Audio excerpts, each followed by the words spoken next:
Genèse chapitre 43. La famine s'appesantissait sur le pays.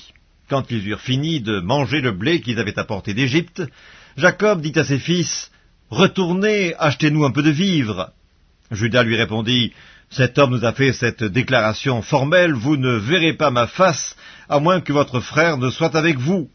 Si donc tu veux envoyer notre frère avec nous, nous descendrons et nous t'achèterons des vivres, mais si tu ne veux pas l'envoyer, nous ne descendrons point, car cet homme nous a dit, « Vous ne verrez pas ma face, à moins que votre frère ne soit avec vous. » Israël dit alors, « Pourquoi avez-vous mal agi à mon égard en disant à cet homme que vous aviez encore un frère ?» Ils répondirent, « Cet homme nous a interrogés sur nous et sur notre famille en disant, « Votre père vit-il encore? Avez-vous un frère ?»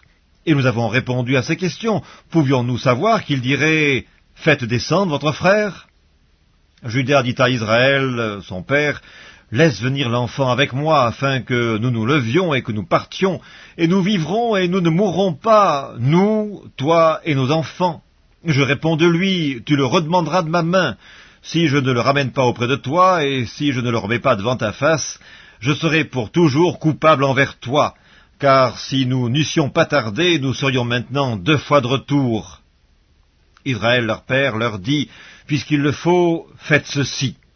Prenez dans vos sacs des meilleures productions du pays pour en porter un présent à cet homme, un peu de baume et un peu de miel, des aromates, de la myrrhe, des pistaches et des amandes. Prenez avec vous de l'argent au double et remportez l'argent qu'on avait mis à l'entrée de vos sacs. Peut-être était-ce une erreur.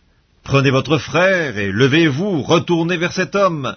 Que le Dieu Tout-Puissant vous fasse trouver grâce devant cet homme, et qu'il laisse revenir avec vous votre autre frère et Benjamin. Et moi, si je dois être privé de mes enfants, que j'en sois privé. » Ils prirent alors le présent, et ils prirent avec eux de l'argent au double, ainsi que Benjamin. Ils se levèrent, descendirent en Égypte, et se présentèrent devant Joseph. Dès que Joseph vit avec Benjamin, il dit à son intendant, « Fais entrer ces gens dans la maison, tue et apprête, car ces gens mangeront avec moi à midi. » Cet homme fit ce que Joseph avait ordonné, et il conduisit ces gens dans la maison de Joseph. Ils eurent peur lorsqu'ils furent conduits à la maison de Joseph, et ils dirent, « C'est à cause de l'argent remis l'autre jour dans nos sacs qu'on nous emmène, c'est pour se jeter sur nous, se précipiter sur nous, c'est pour nous prendre comme esclaves et s'emparer de nos ânes. » Ils s'approchèrent de l'intendant de la maison de Joseph et lui adressèrent la parole à l'entrée de la maison. Ils dirent, « Pardon, mon Seigneur, nous sommes déjà descendus une fois pour acheter des vivres, puis quand nous arrivâmes au lieu où nous devions passer la nuit, nous avons ouvert nos sacs, et voici l'argent de chacun était à l'entrée de son sac. Notre argent selon son poids, nous le rapportons avec nous. Nous avons aussi apporté d'autres argent pour acheter des vivres. Nous ne savons pas qui avait mis notre argent dans nos sacs. » L'intendant répondit, « Que la paix soit avec vous, ne craignez rien. C'est votre Dieu, le Dieu de votre Père, qui vous a donné un trésor dans vos sacs. Votre argent m'est bien parvenu. » Et il le ramena à Siméon. Cet homme les fit entrer dans la maison de Joseph. Il leur donna de l'eau, ils se lavèrent les pieds. Il donna aussi du fourrage à leurs ânes. Ils préparèrent leurs présents en attendant que Joseph vînt à midi, car on les avait informés qu'ils mangeraient chez lui. Quand Joseph fut arrivé à la maison, ils lui offrirent le présent qu'ils avaient apporté, et ils se prosternèrent en terre devant lui.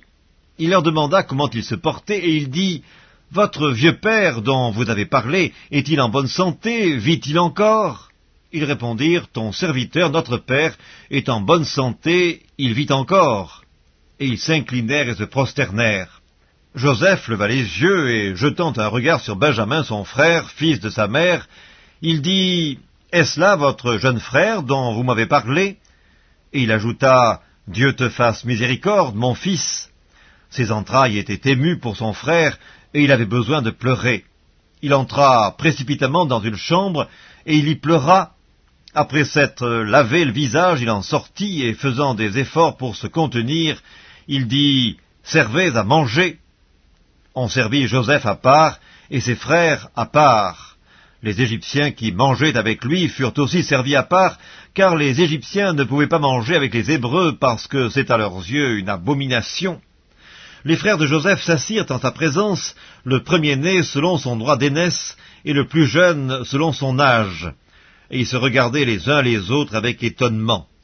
Joseph leur fit porter des mets qui étaient devant lui, et Benjamin en eut 5 fois plus que les autres. Ils burent et s'égayèrent avec lui.